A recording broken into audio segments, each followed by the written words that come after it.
وأشهد أن لا إله إلا الله وحده لا شريك له وأشهد أن سيدنا ومولانا محمدا عبده ورسوله أما بعد فأعوذ بالله من الشيطان الرجيم بسم الله الرحمن الرحيم أفحسبتم أنما خلقناكم عبثا وأنكم إلينا لا ترجعون فتعالى الله الملك الحق لا إله إلا هو رب العرش الكريم وقال النبي صلى الله تعالى عليه وسلم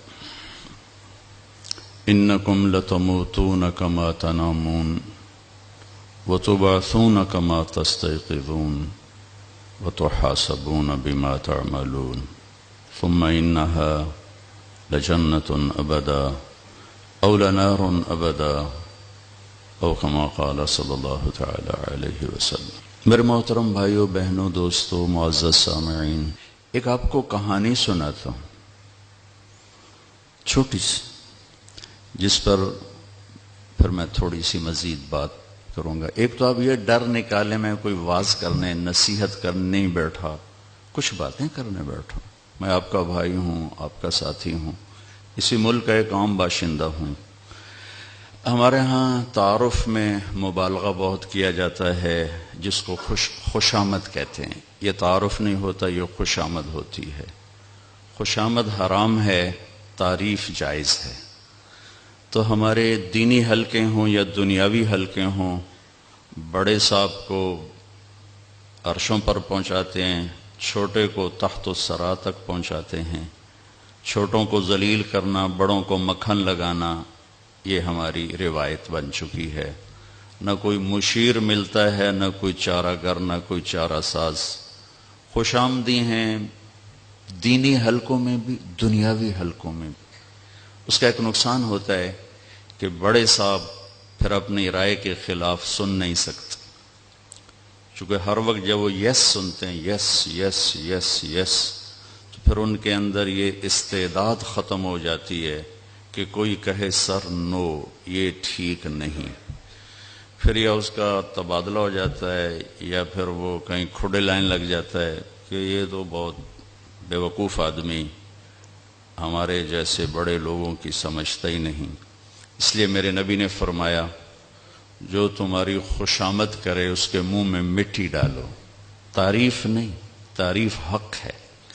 غلام احمد صاحب میں کوئی خوبی ہے، اس کی تعریف کرنا ان کا حق ہے۔ میرے اندر کوئی خوبی ہے تو اس پر حوصلہ افزائی کرنا یہ حق ہے، لیکن میرے اندر ایک چیز ہے ہی نہیں، اس میں پمپ کرنا، ہوا بھرنا، تو اس کو ہوا میں گم کرنے والی بات۔ ایک استاد نے ایسے دنیا کا نقشہ لیا اور اس کو ایسے پھاڑ دیا، پھر اپنے ایک شاگرد کو بلایا، کیسے ٹھیک کرو۔ وہ پریشان ہو گیا کہ یہ تو استاد جی نے سارا نقشہ ہی پھاڑ دیا، تو میں ملک کیسے جوڑوں، سمندر کیسے جوڑوں، اور پہاڑوں کو پہاڑوں سے کیسے جوڑوں۔ پریشان ہو کے بیٹھا ہوا، اتنا اوکھا کام میرے سپرد کر لیا۔ تو اس نے ایسے ڈھونڈنا شروع کیا، تو اس کو ایک ٹکڑے پر انسانی آنکھ نظر آ گئی۔ اس نے باقی سارا چھوڑ کے تو وہ انسانی اعضاء ڈھونڈنے شروع کر دیے۔ تو کرتے اس کو پورا انسان مل گیا۔ اس نے زمینوں کو جوڑنا چھوڑ دیا، پہاڑوں کو جوڑنا چھوڑ دیا، سمندروں کو، بر اعظم کو جوڑنا چھوڑ کے وہ انسان کو جوڑتا رہا۔ جب پورا انسان جڑ گیا تو اس نے یوں الٹا کے دیکھا تو پیچھے پورا جہان جڑ چکا تھا۔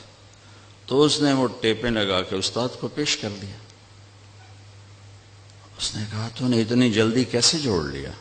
کہ استاد جی پہلے تو میں بڑا گھبرایا، لیکن مجھے ایک آنکھ نظر آئی تو مجھے خیال آیا کہ کہیں انسان کا یہاں عکس بنا ہوا ہے۔ تو میں وہ ڈھونڈتے میں نے اس کو سارے کو جمع کر لیا۔ تو پھر الٹا کے دیکھا تو دنیا کا نقشہ ٹھیک ہو چکا تھا۔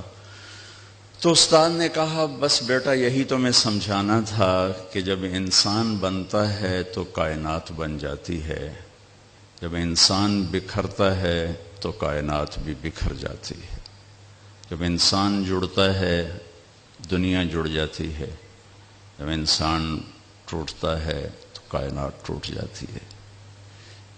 جیسے ہماری زمین کا ایک ایٹم ہے، اس کائنات کا ایک ایٹم ہے، وہ انسان ہے۔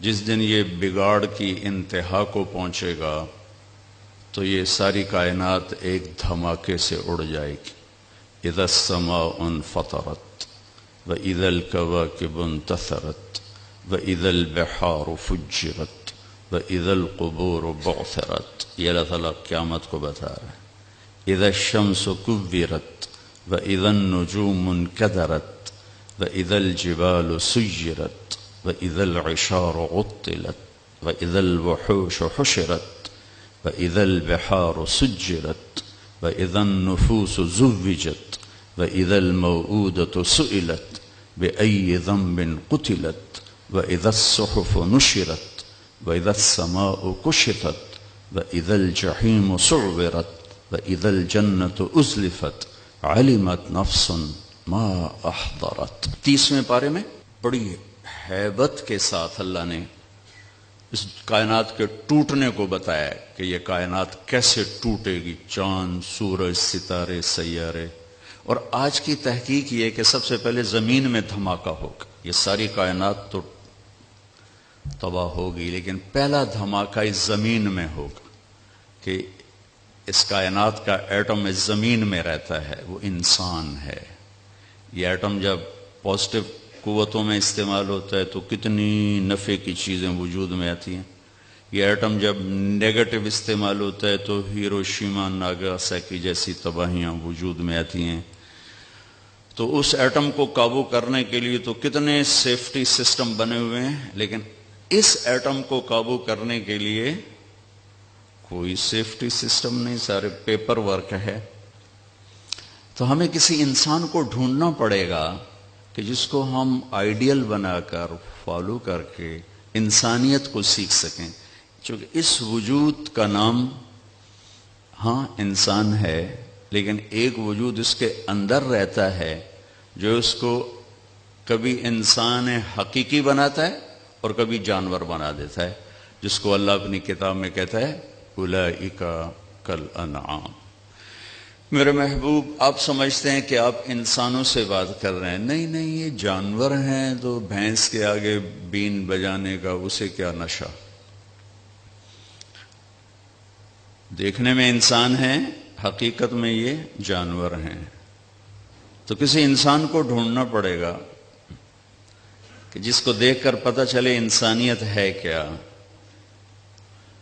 تو جس نے اس کائنات کو بنایا اسی نے ہی انبیاء کا سلسلہ چلایا جو انسانیت کی کامل معراج ہوتے تھے، اور جس کا سب سے آخری سرا ہیں جناب رسول اللہ صلی اللہ تعالی علیہ وسلم، جنہیں اللہ نے انسانیت کی معراج تک پہنچایا، کائناتی معراج، پھر آسمانی معراج، پھر عرشی معراج، اور پھر حبیب و محبوب کی ملاقات۔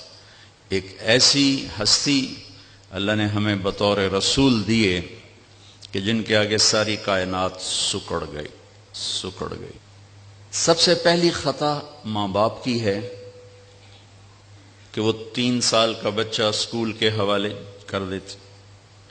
ایک ماں کی گود، ایک کلاس روم، ایک ٹیچر جس نے تنخواہ لینی ہے، وہ تنخواہیں تھوڑی تھوڑی، مال کی ہوس نے مزدوروں کی مزدوری بھی مار لی ہے اور ناجائز طریقے بھی بنا لیے ہیں۔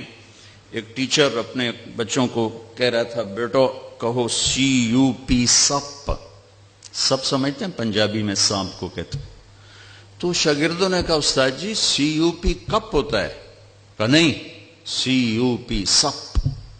کہا نہیں استاد جی CUP کپ۔ انہوں نے کہا کم بختو، اتنی تنخواہ میں CUP سب بھی بنے گا، کپ نہیں بنے گا۔ ٹھیک؟ تو ایک ٹیچر جس کی تھوڑی سی تنخواہ ہے وہ بچے کو توجہ کیسے دے گی؟ یا ڈنڈا مارے گی یا اس کو اس کے حال پہ چھوڑے گی؟ میرے نبی پہ قربان جائیں کہ نماز جیسی چیز کے بارے میں فرمایا 7 سال تک نماز کا بھی نہ کہو، خالی رکھو، کیونکہ پہلے 6 سال بچہ دیکھنے سے سیکھتا ہے، سننے سے کم سیکھتا ہے، دیکھنے سے زیادہ سیکھتا ہے۔ اور جب ہم اس پر اتنے بڑے بڑے بستوں کا بوجھ ڈال دیتے ہیں تو اس کی سارا وہ جو سمجھنے کا سسٹم ہے وہ ساری بیٹری فیوز ہو جاتی ہے، اوور برڈن ہو جاتا ہے۔ کائنات میں انسانیت کو سب سے زیادہ سمجھنے والے میرے نبی ہیں، فرمایا 10 سال کی عمر میں نماز کے لیے سختی کرو، 10 سال تک اس کو پیار دو، اس کو ماں گود دے، باپ اپنا سایہ دے، اور اس کی باتوں سے تربیت نہیں ہوتی، وہ اس کے کردار، ماں کے کردار سے، باپ کے کردار سے، گھر کے ماحول سے بچہ سیکھتا ہے۔ لیکن جب وہ 3 سال کا سکول چلا جاتا ہے تو واپس آ کر اس کے سیکھنے کی استعداد ختم ہوتی ہے۔ پھر آج کل مائیں کیا کرتی ہیں، اپنی جان چھڑانے کے لیے کارٹون لگا کے دے دیتی ہیں، بھائی تو جان دے کارٹون۔ تھوڑی دیر بعد اس کو ماں بھی کارٹون نظر آتی ہے، ابا بھی کارٹون نظر آتا ہے، ٹیچر بھی کارٹون نظر آتا ہے، کل کائنات اس کو کارٹون نظر آتی ہے۔ یہ ماں باپ کی نادانی بتا رہا ہوں۔ اولاد جیسی نعمت کو تباہ کرنے کا پہلا سٹیپ ماں باپ اٹھا رہے ہیں، اور دوسرا سٹیپ ہمارے اسکول، چونکہ جس قوم پہ زوال آتا ہے تو ہر چیز زوال کا شکار ہو جاتی ہے۔ جہاں مریض ایز اے کسٹمر ڈیل کیا جائے، ڈاکٹر مریض کو بطور کسٹمر دیکھے، جس ملک کا وکیل مظلوم کو بطور کسٹمر دیکھے، اور جس ملک کا تعلیمی ادارہ ایک معصوم سے بچے کو بطور کسٹمر دیکھے، ان کی کشتی ڈوبے گی نہیں تو اور کیا ہوگی۔ لوڈ شیڈنگ سے تباہی نہیں آئی، اخلاقی پستی سے تباہی آئی ہے۔ تو ادھر ادھر کی نہ بات کر، یہ بتا کہ قافلہ کیوں لوٹا، مجھے رہزنوں سے گلہ نہیں، تیری راہبری کا سوال ہے۔ اللہ اللہ اللہ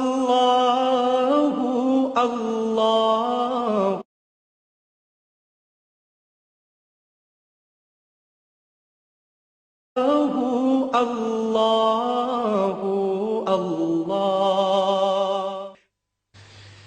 ماں باپ کو نہیں پتا قرآن میں کیا لکھا ہے، ٹیچر کو نہیں پتا قرآن کیا کہتا ہے، بچے کو کہاں سے پتا چلے گا اللہ کون ہے، میرا نبی کون ہے، انسان کسے کہتے ہیں؟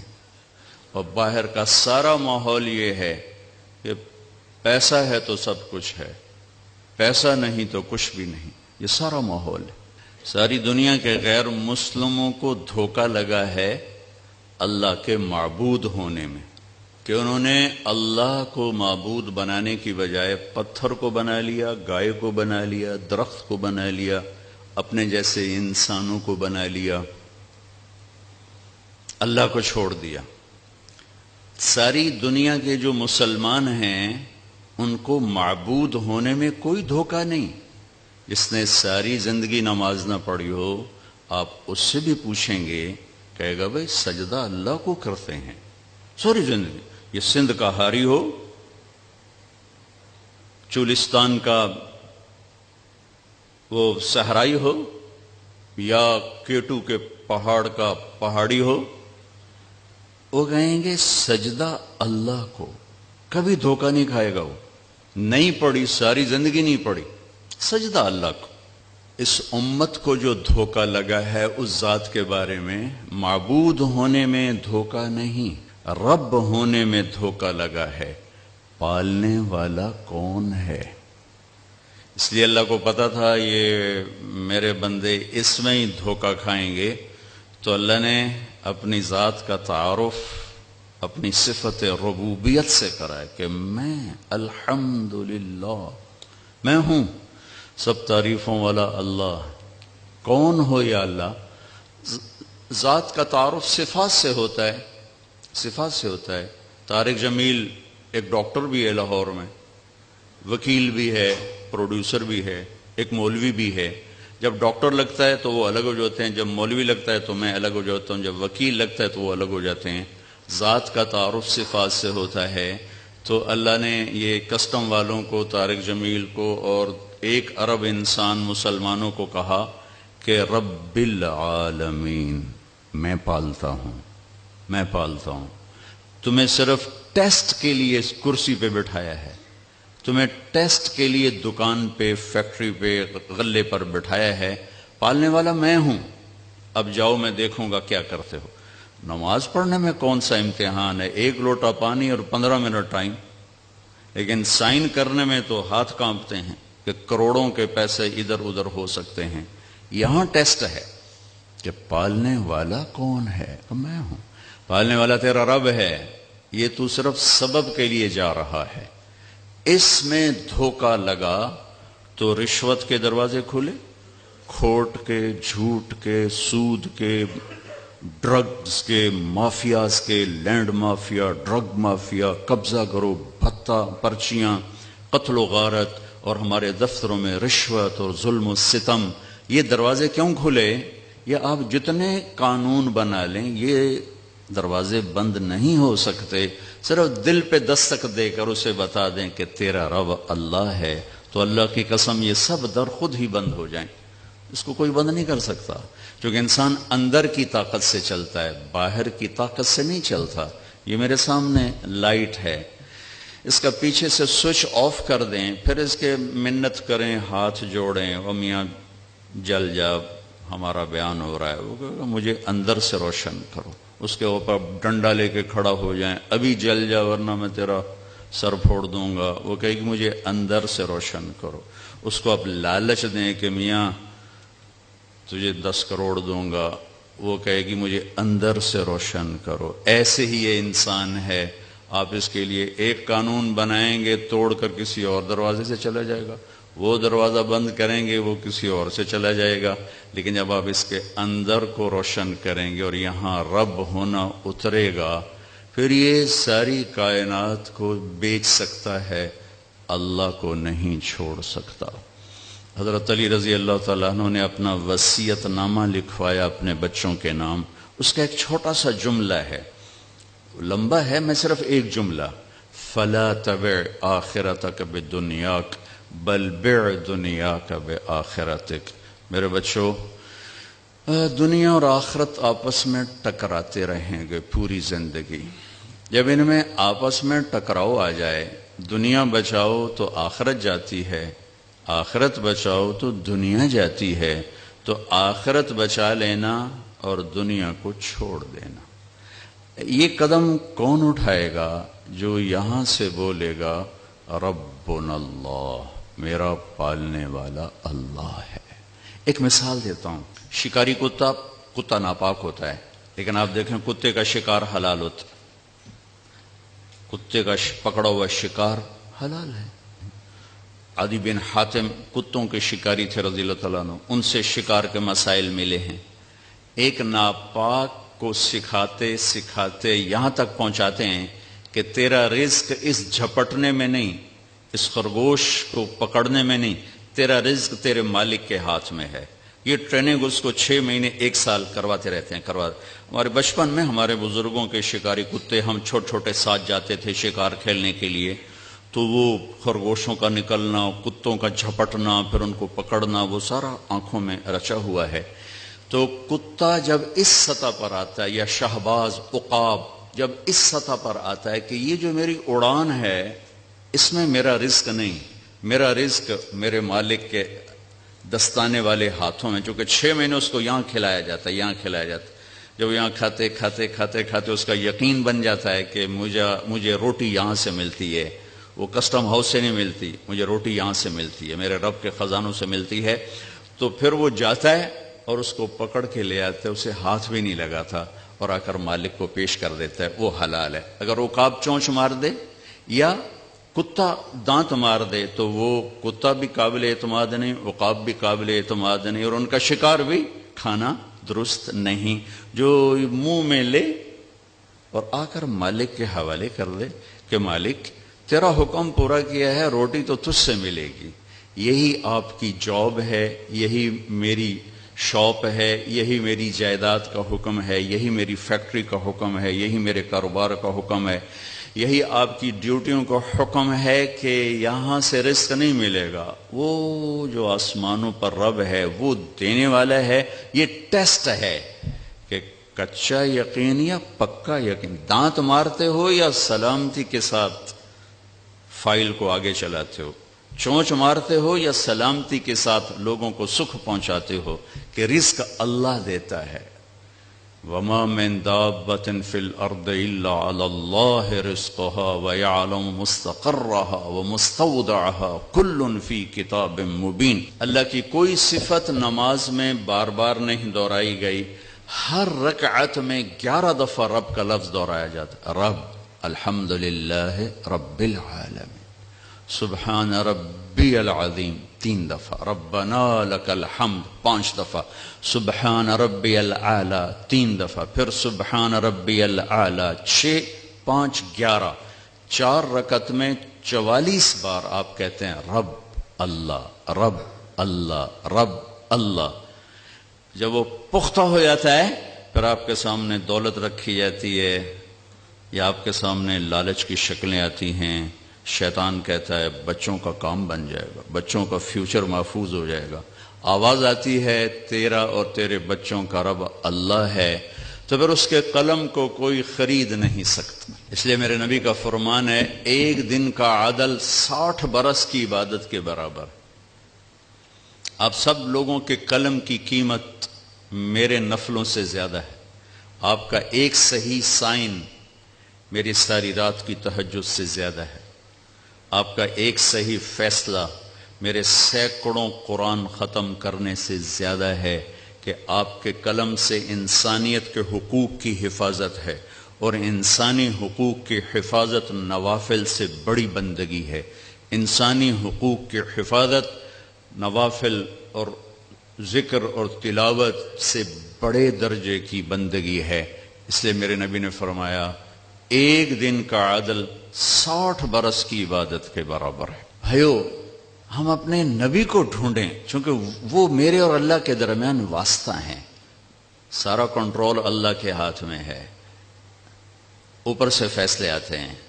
اللہ کو اپنے حق میں کرنے کے لیے بیچ میں ایک واسطہ ہے، ایک کمیونیکیشن، وہ ہے میرے نبی پاک صلی اللہ تعالی علیہ وسلم، جن کو اللہ نے اپنے نام کے ساتھ ایسے نت ہی کیا۔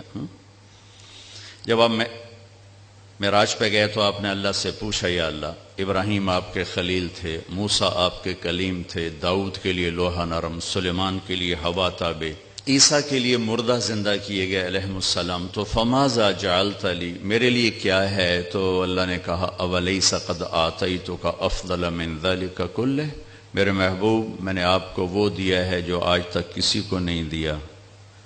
اللہ وہ کیا دیا ہے؟ کہ وہ یہ ہے کہ اللہ ذکرت الا ذکرت معی، قیامت تک آپ کا اور میرا نام اکٹھا رہے گا، جدا نہیں ہو سکتا۔ غلام احمد صاحب، ابھی یہ ہے آپ کے بڑے افسر، جب یہ ٹرانسفر ہوں گے تو کوئی اور آئے گا تو ان کی نیم پلیٹ لگ جائے گی، پھر جب وہ جائیں گے تو کوئی اور آ جائے گا، ان کا نام لگ جائے گا۔ آدم علیہ السلام سے لا الہ الا اللہ کے ساتھ نام جڑنا شروع ہوئے، آدم جڑے، باقی سارے نبی جڑے، آخر میں آ کے جڑا محمد الرسول اللہ، لا الہ الا اللہ محمد الرسول اللہ۔ تو اللہ نے فرمایا کہ اب قیامت تک یہ جدا نہیں ہو سکتا، یہ ایسے ہی ایک بریکٹ میں رہے گا۔ میں ایک بات کہا کرتا ہوں، آپ سب بہت تعلیم یافتہ لوگ بیٹھے ہیں، اللہ کہا کریں، خدا نہ کہا کریں۔ خدا اللہ کا ترجمہ نہیں ہے، خدا فارسی کا لفظ ہے، جیسے گاڈ انگریزی کا لفظ ہے، جیسے بھگوان سنسکرت کا لفظ ہے، ایسے خدا فارسی کا لفظ ہے، اور لفظ اللہ صرف اللہ سے ادا ہوتا ہے، خدا سے ادا نہیں ہوتا، بھگوان سے ادا نہیں ہوتا، ایشور سے ادا نہیں ہوتا، یزداں سے ادا نہیں ہوتا، دیوتا سے وہ ادا نہیں ہوتا، اوتار سے وہ لفظ ادا وہ اس کی ترجمانی نہیں، اس کی ترجمانی اس لفظ کے ساتھ ہے جو خود اس نے اپنے لیے تجویز کیا، اور وہ ہے اللہ۔ اللہ اللہ نور السماوات والارض اللہ یبدأ الخلق ثم یعید اللہ لا الہ الا هو الحی القیوم اننی انا اللہ لا الہ الا انا هو اللہ الذی لا الہ الا هو عالم الغیب والشہادۃ هو الرحمن الرحیم هو اللہ الذی لا الہ الا هو الملك القدوس السلام المؤمن المهيمن العزيز الجبار المتكبر قل هو اللہ احد. اب دیکھیں اللہ اللہ اللہ اللہ اللہ کہنے کی عادت ڈالیں, لکھنے کی کہنے کی عادت ڈالیں. اللہ 4 حرف بغیر نقطہ, محمد 4 حرف بغیر نقطے, احمد 4 حرف بغیر نقطہ, یہ کتنے ہو گئے؟ 12. جب کلمہ بنایا تو لا الہ الا اللہ محمد الرسول اللہ. اس میں کیا بیلنس کیا؟ پہلے 2 بیلنس بتائے, نقطہ کوئی نہیں, 4 کی برابری ہے. جب کلمے کو جوڑا تو لا الہ الا اللہ 12 حرف ہیں اور محمد الرسول اللہ بھی 12 حرف ہیں. بیلنس کر کے دیا آپ کو, لا الہ الا اللہ 12, محمد الرسول اللہ 12. یوں جوڑ کر اعلان کیا کہ اب قیامت تک آپ کا اور میرا نام اکٹھا رہے گا, جدا نہیں ہو سکتا ہے. ہم اپنے محبوب کو ڈھونڈیں, اپنے نبی کو ڈھونڈیں, جن کو اللہ نے آپ نے فرمایا جب میرے اللہ نے مجھے پیدا کیا تو سب سے اعلیٰ قبیلہ, جب قبائل خاندان بنائے تو سب سے اعلیٰ خاندان, جب گھرانہ بنایا تو سب سے اعلیٰ گھرانہ. آدم کی نسل کو چھانٹ کے عرب بنائے, عرب کو چھانٹ کے مضر بنائے, مضر کو چھانٹ کے قریش بنائے, قریش کو چھانٹ کے ہاشم بنایا, ہاشم کو چھانٹ کے محمد مصطفیٰ بنائے. اللہ اللہ اللہ اللہ اللہ. انا خیرکم ابا و نفسا لقد جاءکم رسول من انفسکم. سورہ توبہ کی آخری آیت. ہم اس آیت کو یوں پڑھتے ہیں من انفسکم. میں موریتانیہ گیا, ایک غریب سا ملک ہے افریقہ میں, ہماری جماعت گئی تھی. وہاں میں نے سنا وہ پڑھتے تھے لقد جاءکم رسول من انفسکم. ان دونوں الفاظ میں انتہائی خوبصورت آپ کا تعارف ہے. لفظ ایک ہے, تعارف لمبا چوڑا ہے. من انفسکم یہ آپ کے سراپے کی تعریف. ایسا کوئی ہے؟ ایسا کسی نے دیکھا, کسی آنکھ نے دیکھا, کسی ماں نے جنا, کسی کے ایسے عالی اخلاق, ایسا عالی سراپا, ایسا عالی ہندام. ہندام عربی کا لفظ ہے, سر سے لے کر پاؤں تک کسی کی شخصیت کے لیے ہندام کا لفظ بولا جاتا ہے. اطول من المربوع و اقصر من المشذب من انفسکم. ایسا تم میں ہیں, 40 برس تمہارے اندر رہے ہیں. ایسے کوئی ہیں نہ قد چھوٹا نہ لمبا, چھوٹے سے تھوڑا اوپر, لمبے سے تھوڑا نیچے. لیکن ایک معجزہ تھا, آپ کسی لمبے سے لمبے آدمی کے ساتھ کھڑے ہوتے تو آپ کا قد اس سے بلند نظر آتا تھا. آپ کے اپنے چچا عباس, وہ اتنے قدآور تھے, جب وہ گھوڑے پر بیٹھتے تھے تو پاؤں زمین پہ لگتے تھے, اتنے قدآور تھے. وہ عام طور پہ اونٹ کی سواری فرماتے تھے. لیکن جب وہ ہمارے نبی کے ساتھ کھڑے ہوتے تو ہمارے نبی کا سر یوں اونچا ہوتا اور عباس کا سر نیچے ہوتا تھا. من انفسکم فخمن مخفمن یتلألؤ وجهه تلألؤ القمر لیلۃ البدر. آپ بڑے وقار والے, بڑی ہیبت والے, اور آپ کا چہرہ چمکتا تھا جسے 14ویں رات کا چاند چمکتا ہے. عظیم الہامہ, سر بڑا, رجل الشعر, گھنگریالے, نیم گھنگریالے بال, افریقن کی طرح نہیں, ایسے ایسے ایسے جیسے ہلکی ہواؤں سے پانی کی موجیں بنتی ہیں, ایسے آپ کے نیم گھنگریالے بال. شدید و سواد الشعر, سیاہ کالے بال, داڑھی سر میں 20 سفید بال آخری عمر تک. ان فرقت عقیقتہ فرق والا فلا. یہ مانگ کبھی نکالتے تھے کبھی نہیں نکالتے تھے. یجاوز شعرہ شحمت اذنیہ, بال آپ کے کانوں کی لو تک تھے. واسع الجبین, ماتھا بڑا کشادہ.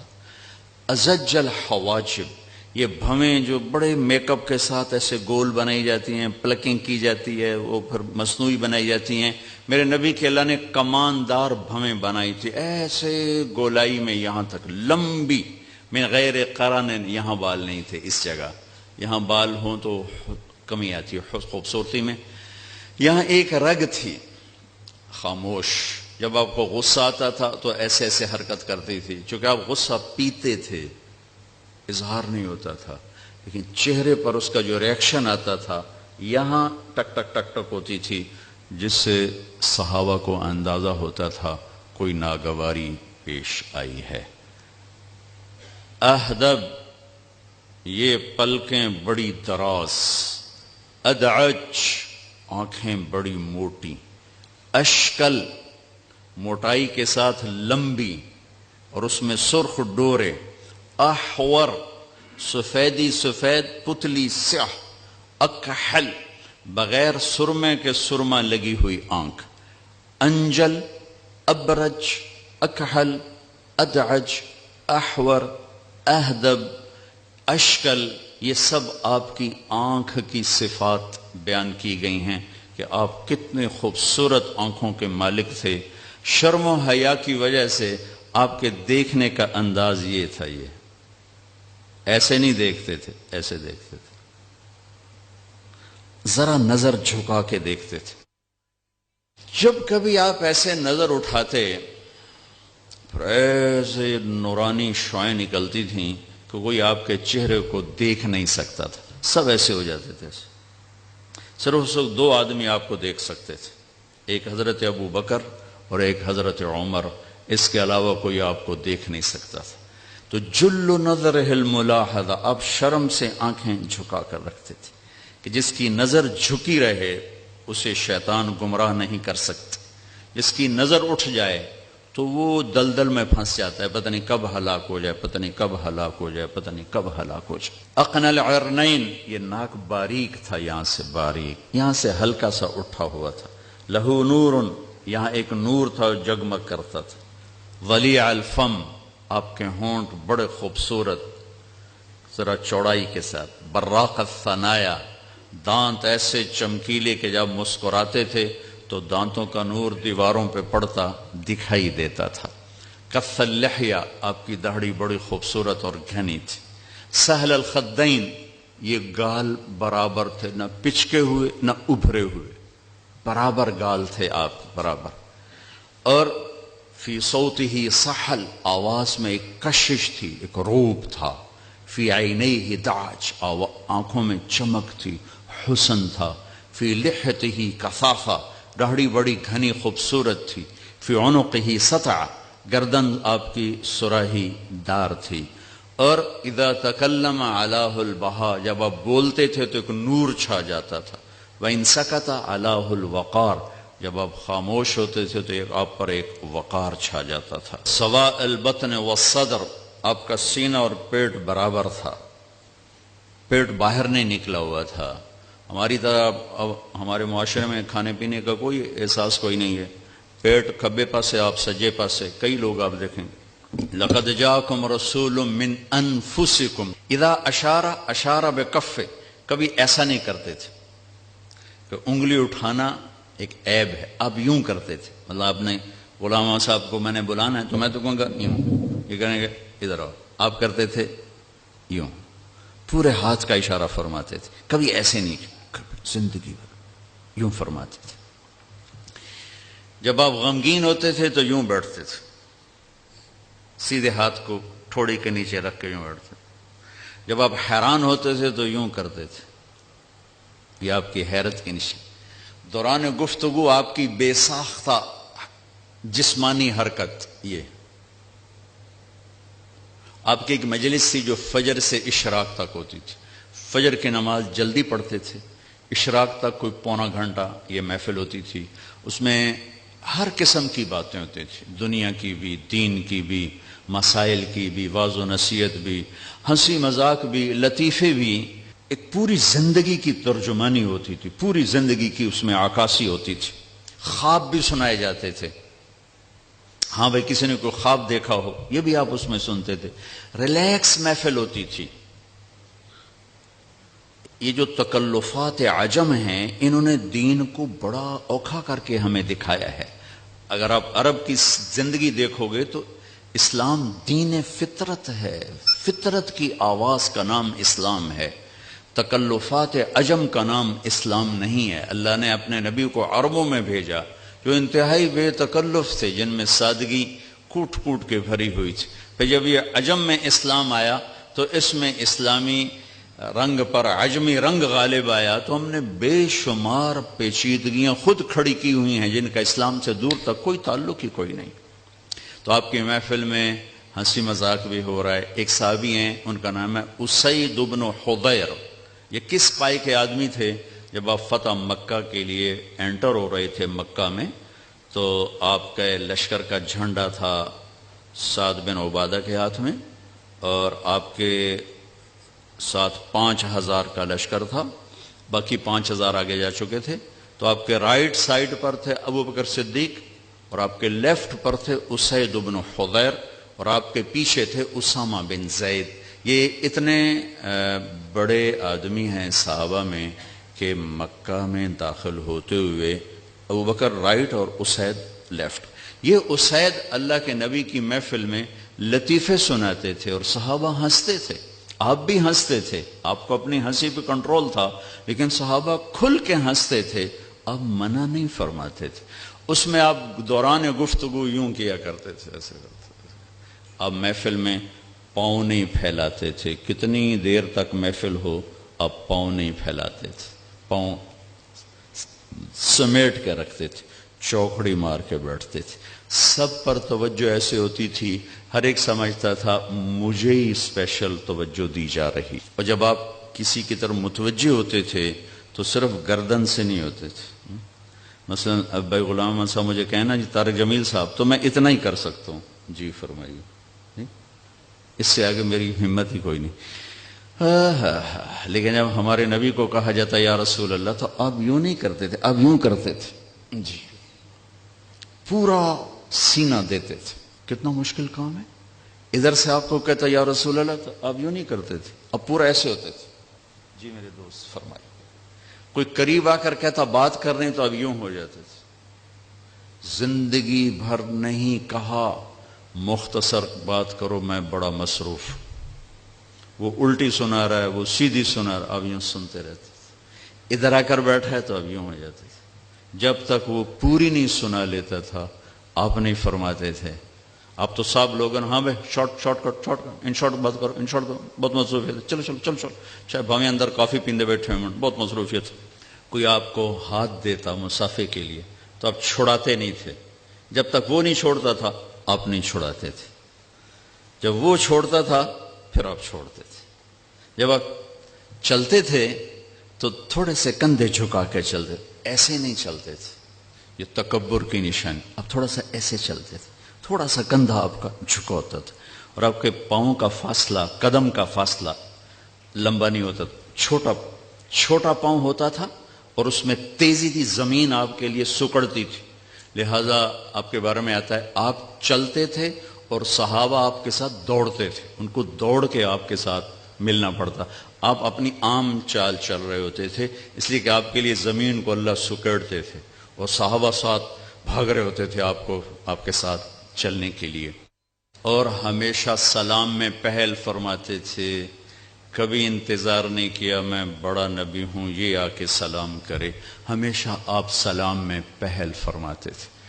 یہ میں نے آپ کو بتایا من انفسکم لقد جاءکم رسول من انفسکم. ایسا نفیس خاندان کسی کا ہے جو میں نے موریتانیہ میں تلاوت سنی. ہم پڑھتے ہیں حمالۃ الحطب، وہ پڑھتے ہیں حمالۃ الحطب. یہ تھوڑے فرق ہے. ہم پڑھتے ہیں ارأیت الذی، وہ پڑھتے ہیں آرأیت الذی. مطلب ایک ہی ہے. کلا بل تکرمون الیتیم، وہ پڑھتے ہیں کلا بل یکرمون الیتیم. قرآن کو 7 طرح پڑھا جا سکتا ہے. من انفسکم، کوئی ہے ایسا جس کا یوں پاکیزہ نسب ہو، پاکیزہ نسب ہو؟ فرمایا میرے باپ عبداللہ سے آدم تک کسی سے زنا نہیں ہوا، سب پاک تھے، سب پاکیزہ تھے، سب پاکیزہ. وَإِذْ قَالَ إِبْرَاهِيمُ لِأَبِيهِ آزر، اس میں ایک علماء کا قول ہے کہ آزر ابراہیم کے والد نہیں، چاچا ہیں، والد طارق ہیں، کہ اللہ کے نبی کی نسل میں کوئی مشرک نہیں آ سکتا، یہ میرے نبی کی شان کا تقاضا ہے کہ آپ کی نسل میں کوئی کافر نہیں آ سکتا، کوئی مشرک نہیں آ سکتا، کوئی بت پرست نہیں آ سکتا، کوئی بتوں کا پجاری نہیں آ سکتا، وہ موحد مومن دین فطرت دین اسلام پر ہیں، وہی موجود ہے یا نہیں ہے، کسی سے بت پرستی نہیں اور کسی پر کفر کا ٹھپا نہیں، یہ میرے نبی کی شان کا تقاضا ہے کہ ایسا پاکیزہ نسب اس کا ہونا چاہیے کہ جس میں کہیں بھی کوئی جھول نہ ہو، خاندانی لحاظ سے، نسب کے لحاظ سے اور اندر کی صفات کے لحاظ سے جب ہر چیز کمال کو پہنچی تو اس کا آخری رزلٹ بنے محمد الرسول اللہ صلی اللہ تعالی علیہ وسلم۔ اللہ تعالیٰ نے آپ کو 2 معجزے دیے، بے شمار معجزات ہیں، 2 عجیب و غریب، ایک قرآن جو اس دن سے لے کر قیامت تک کے لیے ہے کہ آج بھی قرآن کا چیلنج موجود ہے، کمپیوٹر کتنا فاسٹ ہو چکا ہے، اعلیٰ سے اعلیٰ کلام پروگرام کے ذریعے سے نکالا جا سکتا ہے، لیکن قُلْ لَئِنِ اجْتَمَعَتِ الْإِنسُ وَالْجِنُّ عَلَىٰ أَنْ يَأْتُوا بِمِثْلِ هَذَا الْقُرْآنِ لَا يَأْتُونَ بِمِثْلِهِ وَلَوْ كَانَ بَعْضُهُمْ لِبَعْضٍ ظَهِيرًا، کہ میرے بندو یہ میری کتاب ہے، میرے حبیب پر اتری ہے، تم سارے انسان جنات کٹھے ہو جاؤ اور اس جیسا ایک کلام تیار کر دو، یہ چیلنج آج بھی موجود ہے۔ بصورت میں مثلہ، ایک صورت لے آؤ، عاجز ہے دنیا۔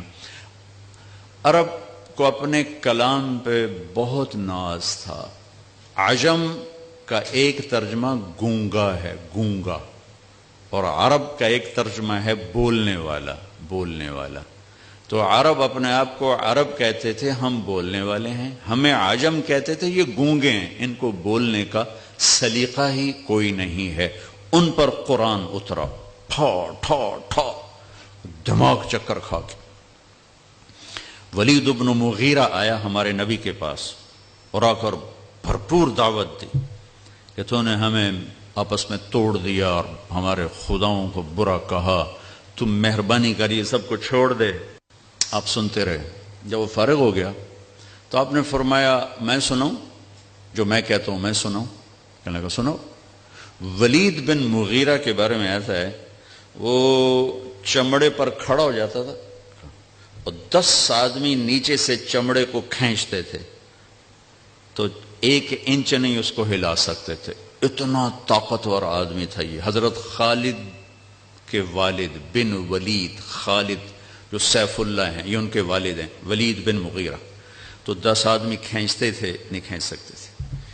آپ نے کہا میں سناؤں، اپنی بات سناؤں؟ کہ سناؤ۔ کہ یوم ترجف الارض والجبال وکانت الجبال کثیبا مہیلا انا ارسلنا الیکم رسولا شاہدا علیکم کما ارسلنا الی فرعون رسولا فعصى فرعون الرسول فأخذناه أخذا وبيلا فكيف تتقون إن كفرتم يوم يجعل الولدان شيبا السماء منفطر به كان وعده مفعولا إن هذه تذكرة فمن شاء اتخذ إلى ربه سبيلا۔ یہ سورہ مزمل۔ تو آپ ذرا مجھے دیکھیں اس نے کیا کیا،